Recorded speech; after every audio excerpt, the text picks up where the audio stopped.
Vladimir Putin's announcement at the weekend that he was increasing the alert level of Russia's nuclear forces is raising fears that the war that Russia has launched against Ukraine could turn into something even more dangerous, some kind of nuclear conflict. Well, I've taken a few minutes out of the TV studio here in Berlin at DW to speak to one of the world's leading experts on nuclear weapons. His name is James Acton. He's based at the Carnegie Endowment think tank in Washington, D.C., and he writes and researches a lot about nuclear weapons and how escalation can happen between nuclear powers. So I asked him, what exactly, first of all, was it that Vladimir Putin has announced? Please bear with us. There's some banging in the background. So Putin ordered the Russian defense minister and the Russian chief of staff to increase the alert level of Russia's deterrent forces, which includes but is not limited to Russia's nuclear forces. We don't know exactly what that's going to entail in practice. We wait to see. There's been media reporting today that the US government has not seen any changes to Russia's nuclear force posture yet. We may not see any. I hope we don't see any. But I am expecting to see some changes over the next few days. Essentially, the process of moving those forces closer to the point where they could be used to convey some kind of nuclear threat. What is your most likely interpretation of the signal he's trying to achieve with this? I can offer you various interpretations, but I actually find this quite a difficult threat to understand what Putin is trying to do. One possibility is that he's trying to say to the US, stay out of this conflict, do not intervene directly, which is a threat that he actually made explicitly when he announced his invasion to the Russian people. Another possibility is that he's trying to make the US and its allies change their behavior, to back off, to lift sanctions, to stop supplying equipment and material to Ukraine. Another possibility is that this threat is targeted at Ukraine itself. He's trying to scare them into backing down or increase his leverage at the negotiating table. And given that Russian-Ukrainian negotiations now appear to be ongoing. Part of actually what concerns me here is it's not clear precisely what Putin hopes to achieve through this threat, what specifically he's threatening. And how should people understand the importance of this, even in any of those interpretations? How unusual is it for a leader, especially a leader of a superpower, to make a threat like this? It's unusual, but not entirely unprecedented.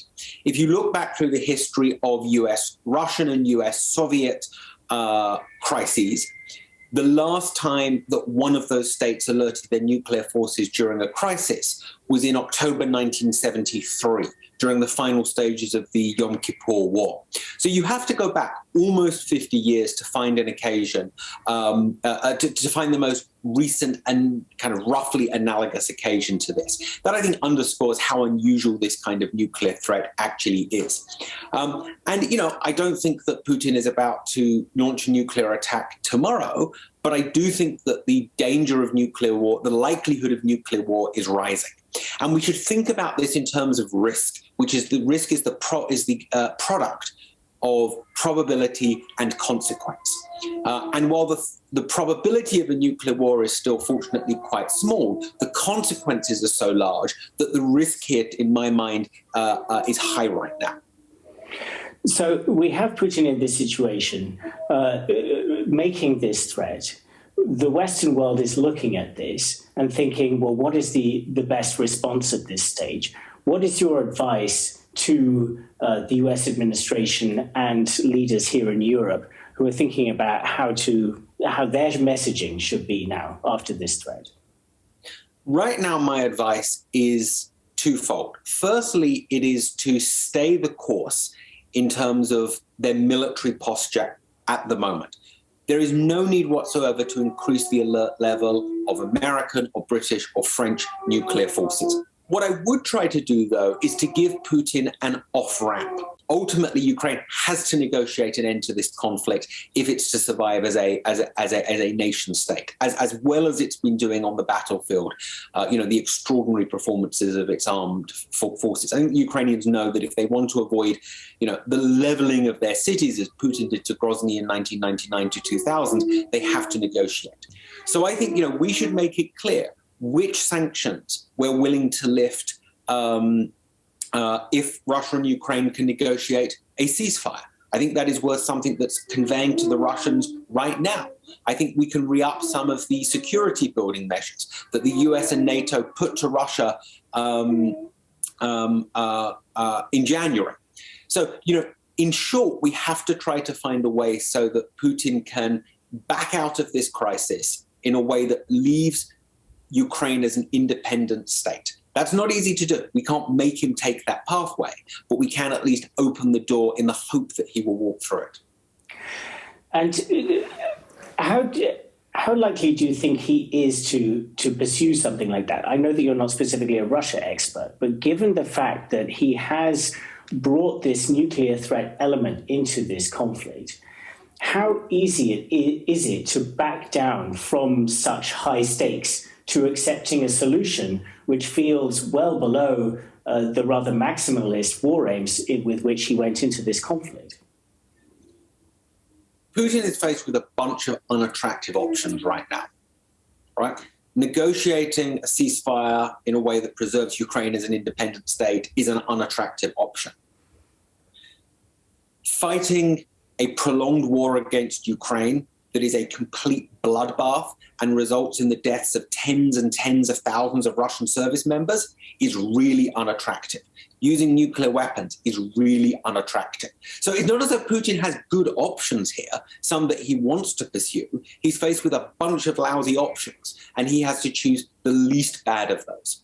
And that's why I think it's strongly in our interests to make that negotiated ceasefire the least bad of these different options that Putin has to choose right now. Putin is a position that many leaders find themselves when they launch wars that prove a lot less successful than they hoped they would be. And at the end of the day, almost all wars end through a negotiated process in which each side has to make agonizing concessions that it hates to make. My point is that we should try to speed up that process so that, we make Putin as likely as we can do. There's a lot here that's out of our control. We want to make it as likely as possible that Putin takes this face-saving way out of this crisis as soon as possible in a way that doesn't involve the destruction of Ukrainian cities or worse still, the use of nuclear weapons. So that would be the kind of positive trajectory where the West can try to nudge Putin towards a positive or a least bad outcome. What's the alternative? Where do you see the risk of a chain of escalations that lead to a nuclear use? There's various pathways that you can imagine, but the one that honestly worries me the most in this situation is the pathway in which Putin's nuclear threats on this occasion fail, as I think they will. I don't think they're going to cause Ukraine to back down or the US and its allies to back down. And Putin is left fighting a bloodbath of a prolonged conventional war in which the Russian economy is in tatters, Russian soldiers are being killed left, right, and center. There is no end in sight of this conflict, in which Putin perhaps starts to worry about whether his rule at home might be threatened. I don't know whether that's likely or not, but we know that. So I don't know whether it's likely that there could be serious threat to Putin's rule emerging. But we know, for example, that Putin has talked publicly about his, quote, disgust, unquote, at Gaddafi's killing. And I think it's quite likely that Putin worries about ending up with the same fate. So in that kind of scenario, the possibility that as a last desperate roll of the dice to try to bring an end to this conflict, Putin uses nuclear weapons, I can't exclude that possibility, and that's the thing that worries me most. And what kind of use of nuclear weapons would we be looking at there? Is it where he might use them in Ukraine itself, or that he might use them outside Ukraine as some kind of warning to Western powers? What kind of scenarios can you imagine most likely? In principle, it could be either of those. I think it's very hard to predict. What I would say is we may learn more in the next few days about Putin's thinking in this regard. Right now, the US reports it's seen, or we've had media reports, I should be more careful. We've had media reports that the US has not seen any visible, observable changes to Russia's nuclear posture. It's possible that the alert order was completely a bluff. I think that's unlikely, and that Putin's bluffing theory of international politics hasn't done very well over the last few months. Another possibility is that this was, Putin's order was related exclusively to Russian command and control, which is like the least bad version of this. However, we could see Russia alert its strategic nuclear forces. That's its nuclear forces that can reach the United States. It might place nuclear warheads on bombers. It might send more submarines to sea. In all of those different cases there, Putin would be clearly leveling a threat at the United States. And if it progressed to nuclear use in that scenario, one would expect Russia's long-range nuclear weapons to be used. Conversely, Russia also has a large variety of non-strategic delivery systems that can't reach the United States. On a day-to-day basis, those delivery systems are not stored with nuclear warheads. If we saw Russia start to move nuclear warheads from the storage locations to the deployment location of its non-strategic weapons, then Russia would likely be trying to convey a nuclear threat to Ukraine. And in that case, if it ended up in nuclear use, then I think the target would be Ukraine. So I think we will know a bit more about possible scenarios when and if Russia's nuclear posture visibly changes in the next few days. Hopefully it won't, but if it does, that will give us a bit more tell us a bit more about Putin's thinking. And where is the deterrent effect of the West's nuclear forces here? Because we're talking about actions which would see Vladimir Putin using nuclear weapons where nobody else has used them, and facing the potential for some kind of massive retaliation, perhaps also in a nuclear sense. So why are these thoughts even possible, given the potential retaliatory consequences? Well, I mean, firstly, Richard, I'd point out that this kind of nuclear use is not unprecedented. In fact, it's the only precedented form of nuclear use, is nuclear use to try to end a conventional war in a way to avoid a huge amount of conventional fighting. Obviously, the big difference between the end of the Second World War in the Pacific and today is Japan didn't have a nuclear-armed ally in 1945. Ukraine, the US isn't a formal ally, but it's a friend of Ukraine. And I think US nuclear forces and French and British nuclear forces will weigh heavily on Putin's psyche. He will be fully aware that the use of nuclear weapons could lead to retaliation. That's why I think he's unlikely to do it. But I think the rationale here is that he will weigh up the consequences of using them and the consequences of not using them. And if the consequences of not using them appear really terrible, the loss of some dreadful conventional war in a way that threatens, in Putin's mind, grip on power, then I think you start to get in a situation in which you may view the risks of using them as being lower than the risks of not using them. And you said that, maybe to close here, you said that there hasn't been an alert of this nature since 1973. That's a long time ago.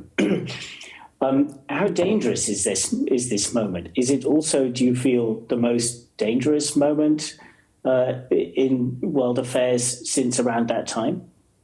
I find it very hard to quantify the level of danger that we now face. I do think at the very least this is the most dangerous moment in a US-Russia crisis since not only the end of the Cold War, but at least, the last 5 or so years of the Cold War.